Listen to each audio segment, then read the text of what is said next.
My topic is re-victimization of sexual abuse victims and different things that are associated with it. I want to talk about today how we victimize other people without even realizing we're doing it, by posing judgment, making opinions, without even knowing what's actually going on. I also want to talk about how this relates to me personally and the dignity and humanity that everybody deserves that we don't often give to everybody. So something bad happens, and you finally get the courage to talk about it, and you go to somebody who you think you can trust, and you talk about it with them. And then they tell you you have to go talk to a lawyer or a police officer or something to that effect. So you go and do that. And then it comes out. And bam, now what do? It's everywhere. Everywhere you look, everywhere you turn, everything you talk about, it's everywhere. But nobody knows that it's you. Because victims of abuse, no matter whether it's violence, it's sexual abuse, it's any sort of thing like that, we're all protected, and each and every one of us are protected. If you go forward, the media reserves the rights of you as a victim, and so does the court systems for the most part. But you also get labeled that victim name as well. So then you sit there and ask yourself, did you do the right thing? Coming forward and saying something? Should you go on with it, or should you just step back now and cancel everything that you just started?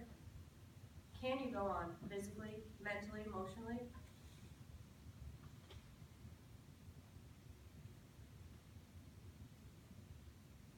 Then you have to deal with the opinions. Every one of us are entitled to our opinions, but ask yourself, do you make an opinion on something with all the facts before you actually make the opinion? Or do you read something or hear something and go from there? How many times do you see a news article or something on the news or something just right in front of you and say something about that person or that thing, but you really don't know what's actually going on there? So this is where we end up. Not only as the victim themselves, or any random person, or the person making the opinions, you're lost, you're confused, unsure, unclear, perplexed, disoriented, bewildered. How many of us have found ourselves at this crossroad? And then you have this one. This is the worst one. The worst opinion that you can ever have to face is the shame on you. Whether you're saying it to yourself, because it happens way too often, even if you don't have to be ashamed of something that you've done or something that you're trying to do. People who are looking at you saying, it's your fault. Why would you do something? Why are you saying something now? It's your fault. You did it. You have a mind. You can make the decision too.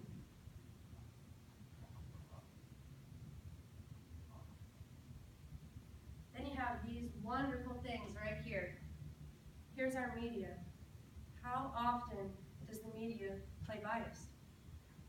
I can see a newspaper up there that is 100% biased, and I know the people who own it, so I can honestly say straight out that the people who write it 9 times out of 10 are writing from here, or writing from the facts that they found and want to report, not so much everything that's going on. And then your news stations, some are better than others. You can tell by which one you actually watch.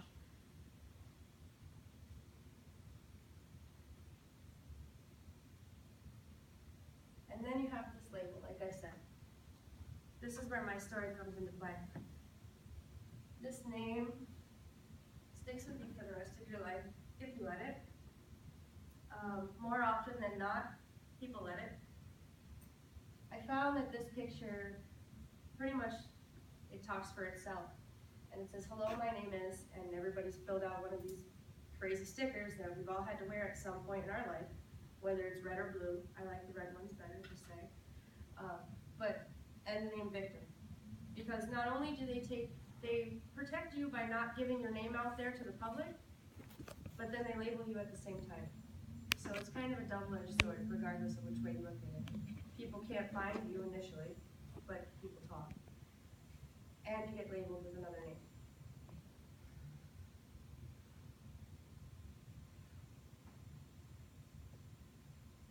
May 2nd, 2012 is the day I came forward. I went and talked to people for the first time in law enforcement. November of 2011 is when I went to my attorney. Actually, I was brought to an attorney and spoke about problems that I had. And we came up with a plan and what we were going to do before I had to walk across the street to the DA's office. And then this was my label. And because we're talking about sexual abuse and re-victimization of victims, we can all kind of put together exactly what kind of scandal the fire and police department had going on in Old Forge, Pennsylvania, which is only about 5 minutes down the street from here. On May 9th, 2012, the man who scared me the most was arrested. The other people who were involved were arrested on the 2nd. And that is the state police barracks, and that is that person. On this day, I was locked in a room under protective custody for 18 hours until everything was said and done. I was ripped out of work. I was escorted by police cars. And from May 2nd until May 9th, I also had a patrol that went by my house every several hours to make sure I was okay. This is one of my attorneys. She's a district attorney, Jennifer McCambridge. She's my rock.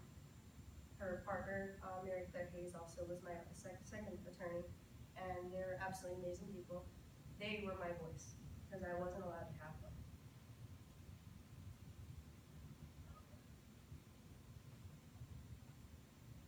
On September 13th of 2013, over a year later, one of the people pled guilty. And one of my attorneys stated that they hope the admission of guilt comforts the victim, because they can't say my name. I hope that today could be the day that starts some healing for her.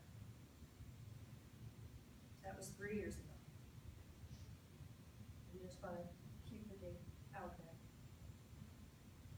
He faced at least 15 years in prison if convicted on all felony charges for what he had done to me. He pled guilty to a misdemeanor and served a maximum of 2 years. 2 out of 15. Now, if that you don't feel that here, I don't know what to say, because that's one more reason feeling victimized all over again. I did all this. I'm trying so hard to stay strong, and I've also been through probably 16 different court hearings at this point and appearances in a year's time, and you got 2 years. And got out early and was on house arrest. Mind you, he was a police officer. No longer, but still. On January 27, 2014, now we're several years later again, they were all sentenced. When I was 15, these people had a chance to protect me. Instead, they used my trust and compassion against me. These are the most important words I ever said in my life, in that courthouse right there, to the judge and the 3 people standing in front of me. That was my first time of actually feeling okay. And then this happens. Another year later. Spent time in jail, and the titles speak for themselves. Gets a new trial, gets to do different things, avoids having to go back to trial by pleading out to a lesser charge yet again. I didn't have a say. I didn't get to do anything about it. They made the decision without me. So one more time, it felt like I got the smack in the face and stabbed in the back. This is what I felt like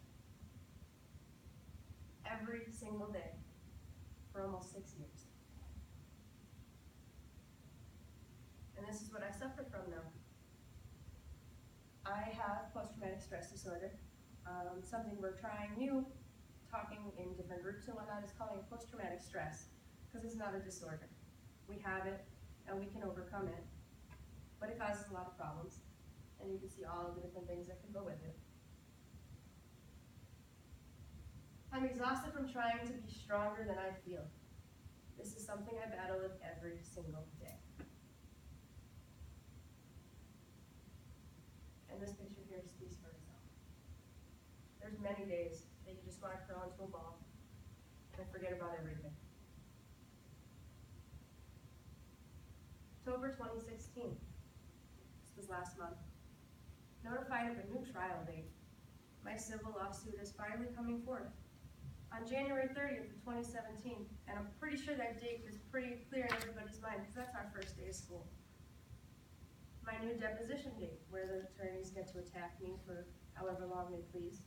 The judge allowed 1 hour, which is still long as 60 minutes. You think 10 minutes is bad? Sit 60 minutes in front of a panel of people who are just yelling at you, trying to break you.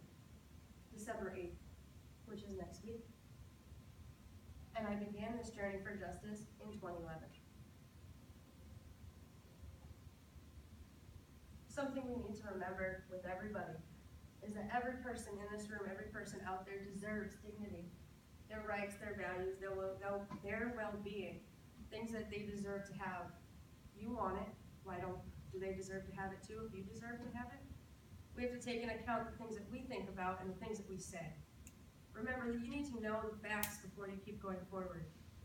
Those titles that I put up there weren't every title that was out there. I have a stack of newspapers like this. Every single day, for almost 6 years, I dealt with a newspaper article. For 2 years straight, I was the article in the newspaper, but my name wasn't there. We have to remember that people deserve dignity, people deserve humanity, people deserve compassion. And it's kind of crazy because I'm pretty sure every one of our presentations today went pretty close to this. There's that sentimental value. There's a reason you have something to keep you going. There's, just lost my place. There's believing in yourself. If I didn't believe in myself for 6 years, I wouldn't be standing here today. They took school away from me 3 times because I had to go to court for it. And now I'm pushing through it because I'm not withdrawing. And I won't let them do that to me again. We have to remember that re-victimization happens to a lot of people, whether it's just in something simple as car accident, you're driving down the street and you see something similar that happened to you when you wrecked your car, how quickly do you tense up and get nervous? When you fight with somebody and that same topic comes up again, how quickly do you think that that's going to happen all over again? Or that boyfriend is going to leave you just like the ex did prior, or girlfriend for that matter. People get re-victimized every day, and I'm going through it all over again. And it's very nerve-wracking because it's always out there, and you never know what side to turn around. And I just ask and I plead with every one of you to remember, we're people too, not just that hello, my name is.